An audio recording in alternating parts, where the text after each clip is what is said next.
Hi, this is Marcus Allen. I'm very excited to be playing tonight for those who are watching for the first time, and I hope you enjoy the game on Channel 4. Well, thank you, Marcus. Now, Don, how do you see it so far?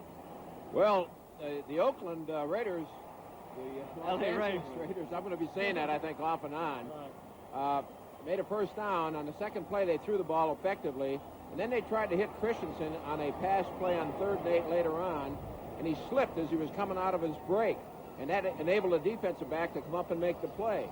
And then they weren't able to convert, and it's interesting to me that when they punted the ball, the Redskins tried to block it on the first punt.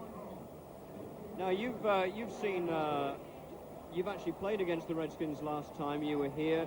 Do you think that we're going to see lots of new plays now, very quickly? Well, Gibbs likes to put in a lot of new things each and every week, but I don't think that we'll see a lot of them. They're going to have the basic things, but he'll have some gimmicks. Okay, Don, thank you. Now let's rejoin CBS. It's a race then. Coach, it seems like what we've had so far has been full of mistakes. A lot of people said that errors would win this football game. That's why it seems to be going so far. There haven't been any big plays in either offense or defense, and there have been a lot of errors in the kicking game. The block punt is the only score. And on the next punt, he punted the ball short and over to his left and hit one of the coverage people, and they recovered the ball. And that was after they had the bad punt, they ended up still getting the football. And then on this last punt that we just saw, they had a pretty good return, but a kicking penalty has now set way back. So that's a lot of mistakes in the area of the kicking game, and I'm sure both coaches are disappointed in that. Kicking games help you win football games, not lose football games, and it's devastating when you get a block on you. So far, that's been the only score.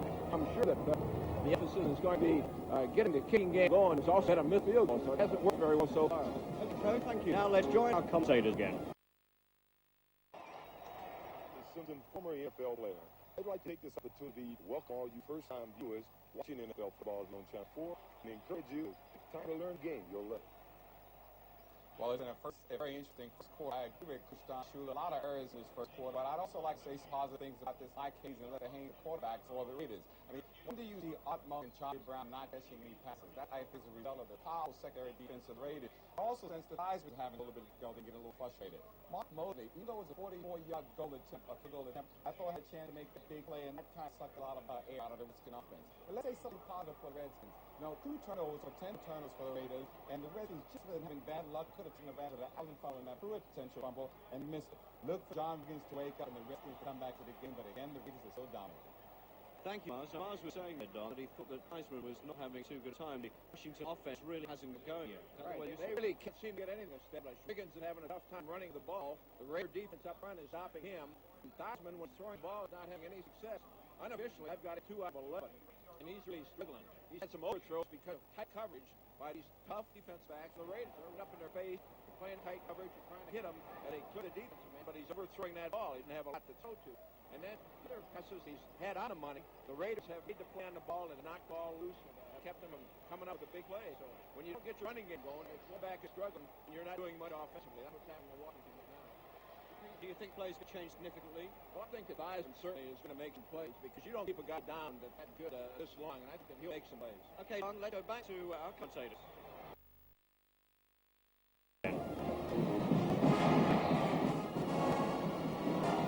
Yep. Sorry? Don, you wanted to talk about that drive there, which of course only resulted in a field goal. The Redskins seem to have got back into the game. Well, they got their offense going. That was a long drive, and they converted some big situations there.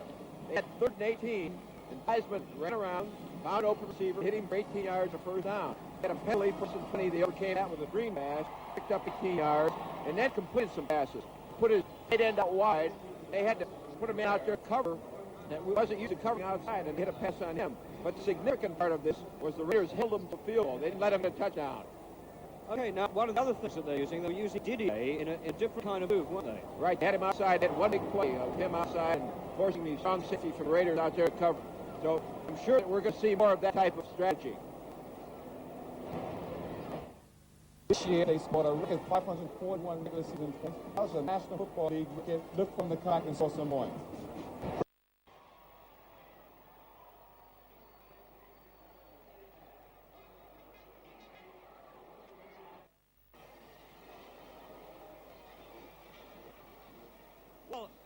Well, I hope you're enjoying Super Bowl here on Channel 4, live from Tampa Bay. We just heard that many people are calling Channel 4 saying that they're having parties. If you're at a big party, I hope you're enjoying the game. Now, with me is Coach Schuler. Coach, Tommy, is first half shaping up the way that you thought it would? I mean, 21-3 is not the way that commentators saw it. Is it the way that you saw it? Well, I picked the Raiders, and I did it because I thought that their corners would make difference in the game, and the corners have played real well. They're two of the best corners in football, and they're covering the wide receivers for Washington, and Theismann is having a tough time getting the ball to his wide receivers. So the score really doesn't surprise me, 21-3, but the manner of scoring surprises me. The block punch, you don't figure in a game as big as a Super Bowl that you would make a mistake. Center had a bad snap. It took the kicker out of his rhythm.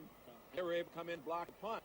And then, of course, the play right before the end of the half with 12 seconds to go, Washington elected to try a screen pass, keep in their own territory. It was intercepted for a touchdown. Well, I think we can actually see that touchdown now, so let's have a look at the first Raiders touchdown as it comes up now. It is the block punt. The center snap took the kicker out of his rhythm. The man was able to get there and block it before he got off. And that's the first score in a big game sort of loosens the Raiders up now. Now, they've got 7 points they didn't expect to have this early in the game. Right, now we've got Cliff Branch's pass. Cliff Branch is the leading receiver in Super Bowl history. And this is the reason here. This is a 50-yarder, and he can just run by people. Although he's a veteran receiver, 30-some years old, he still has that great speed. He hasn't lost his speed. I mean, that's it. The veterans here today are really doing their stuff, aren't they? They really are. And Plunkett, of course, is having a fine game. And here's a touchdown pass. They got man-for-man coverage. And Branch was able to beat Washington. He put a good move on. The Redskins tried to blitz Plunkett. And the protection picked up blitz. He was able to get it off. Here's a screen pass. With only 12 seconds to go, the linebackers wait for it. Now there is something that you don't expect again as a coach to get to touchdown before halftime. You would think that Washington would have run out the clock and waited to play in the second half. Now they've got to overcome 7 more points. Now, if you were in Joe Gibbs' shoes, what, I know you'd be feeling bad, but what would you be saying to the boys back in the locker room?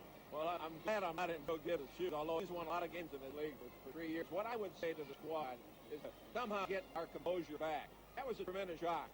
Touchdown that they got right before halftime. And you're going to have to forget about that. Go out and play the second half. They're the leading scoring, and they broke all records scoring in the National Football League this year. So you know that they have a better offense than they showed at first half. Know that John Riggins is a good runner. Still hasn't gotten on track. But they're not going to be able to spend a lot of time getting Riggins on track, but they still got to try to get him into the ball game. But Theismann as well is having an awful day. 6 for 17. That's below standard, but cornermen, these defensive backs for the Raiders have a lot to do with that because of the state coverage that they're playing. And they're an extremely good defensive football team. Theismann is going to have to throw the ball more without the opportunity. If they don't score early, then he's going to have to put the ball up in the air a lot in the second half to try to get back into the ball game. And let's look at the other side. I mean, is there a danger when you're in a game of this magnitude, when you go to the locker room at half-time, you're winning 21-3, is there a danger that can become overconfident? What would you be saying, I mean, if you were on you were Flores at the time? That's a real good point there because this could happen. They got the 2 touchdowns they didn't expect to get, on a block punt and on the interception. And I'm sure that Tom Flores is cautioning his people saying, hey, wait a minute, we only got 1 offensive touchdown. And that came after the long completion to Branch and the touchdown pass right after that. So he's going to have to think that things won't come quite this early or quite this easy in the second half. But they're going to go out and play it just like it's 0-0 and try to win the second half, knowing that they do have the cushion to build on. Right, well, Coach, thank you very much indeed. It promises to be a super second half. And now let's go to the halftime show. This is brought to you by those wonderful people at Disney. Walt Disney Productions proudly presents Super Bowl 18 Spectacular. A sparkling silver to silver screen.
now back to football. Excellent game plan by the Rays for the first half. First, they took a slowed up John Williams and created a down game. Then they cut off passing game. Elias to Monk. That was the second to Haynes and the Hayes again, cutting off his passes.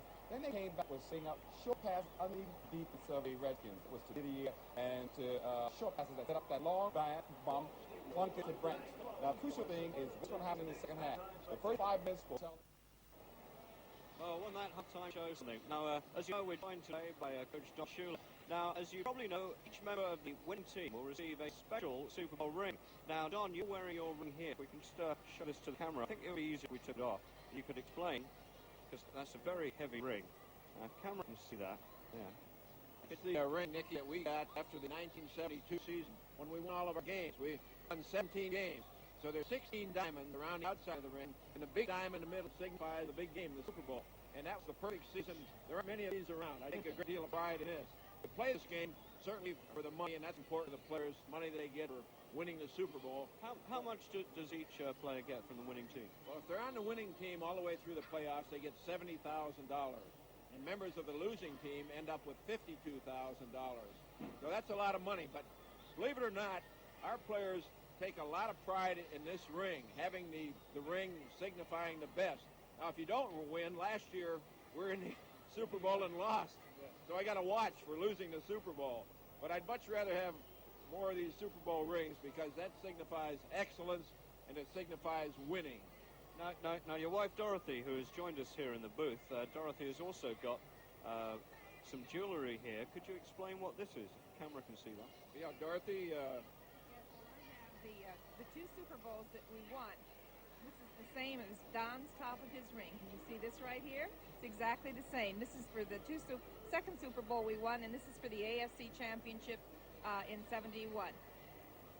I mean, they really are magnificent things. Now, in fact, your ring, Don, was in fact you are allowed to design your own ring, aren't you? So who designed this? Well, the owner of the team, Joe Robbie, and Don Shula, the head coach, got together on the design.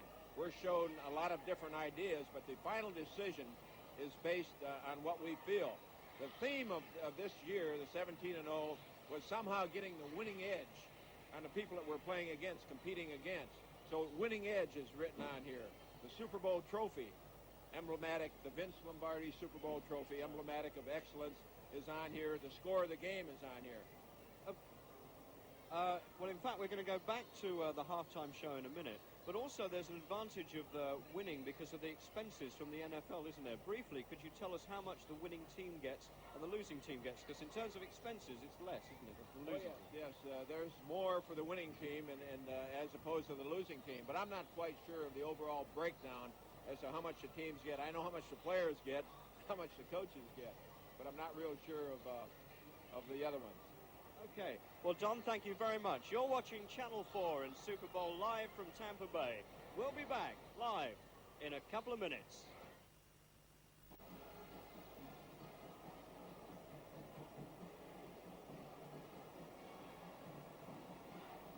And welcome back, and we're joined in our commentating booth by the NFL Commissioner, Pete Rozelle. Commissioner Rozelle, I'm sure you'd be delighted to know that we've had lots of phone calls from people calling Channel 4 in Great Britain saying that they're all having parties tonight and enjoying the game. You must be delighted how well the game has taken off in Great Britain. Yes, we are. It's been a long time since the game I went to in Wembley Stadium, the preseason game between Minnesota and St. Louis. But we were very happy that there was a show all during the season, I think on Channel 4, covering our whole activities of the regular season and now capped by this live telecast of the Super Bowl. And we know, of course, that our servicemen overseas and Americans visiting must enjoy it too. And of course, as you probably know, there are teams being formed in Great Britain who are playing the game against American Air Force bases. The whole thing is beginning to take off. How much more international can the NFL go? Well, I think it's hard to predict the future. In the early days of television, why, I, like everyone else, thought, well, radio will still be dominant. But we've seen so many changes. I think that the biggest thing, we would like to hit United Kingdom and make an impact there and have them enjoy the telecast. And then in time, maybe we can work the other way on to Japan. Well, I know that this is your big day, but one question I've always wanted to ask you, this is your biggest day of the year. Do you actually get to see any football? I do, but I'm quite busy. I don't see it as well as the average fan, I'm afraid. I'm in our communications center down here, and I am get busy. Commissioner, thank you very much indeed for joining us. Thank you very much. Thank you. Right.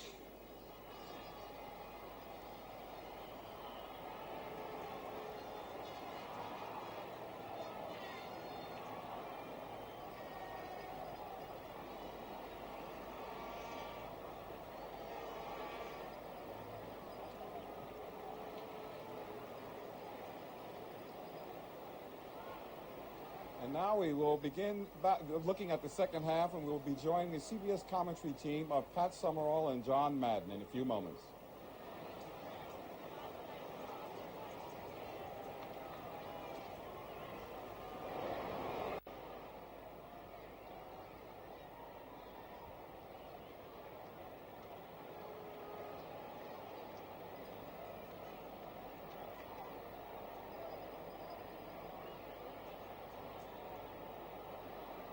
Well, the teams are now just coming out onto the field after that halftime show, of course, was absolutely magnificent, and the field is being just cleaned up. There is a very large, I believe it's a sort of vacuum cleaner that's being pulled by a tractor. It's going across the field.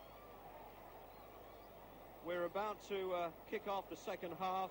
Remember, if you've just joined us, the score is 21-3 to the Raiders. Raiders 21, Washington 3. At the end of the first half, the teams are back on the field now. Washington will have the ball first as the Raiders will kick off. Look at this.